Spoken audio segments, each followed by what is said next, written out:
today we'll discuss the activity that is to demonstrate that a body floats with its more portion outside the surface of a liquid having high density. So we are having a two beaker over here.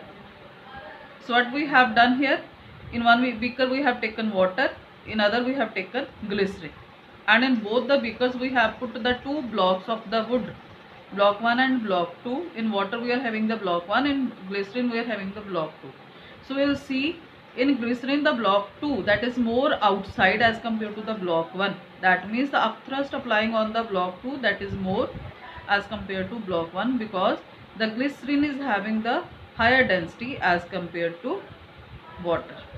So next we will do the applications of the flotations. So you have to do all the applications for paper's point of view. So first application is that the ice floats in water. Ice always floats in water because the density of ice is less than the density of water. So that's why the ice floats in water. It does not sink in water. Next is the swimming in sea water. So it is very easy for a swimmer to swim in sea water as compared to river water, because the density of sea water is more as compared to river water. So next is the sailing of a ship.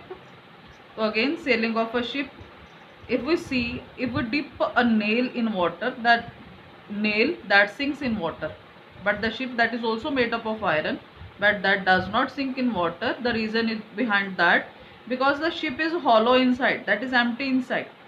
So that's why this emptiness lower the density of the ship. That's why the ship that does not sink in the water, rather it floats on water. So next, floating submarine, icebergs, rising whales, and gas filled balloons, hydrometer. These you have to read and learn all these applications for the paper.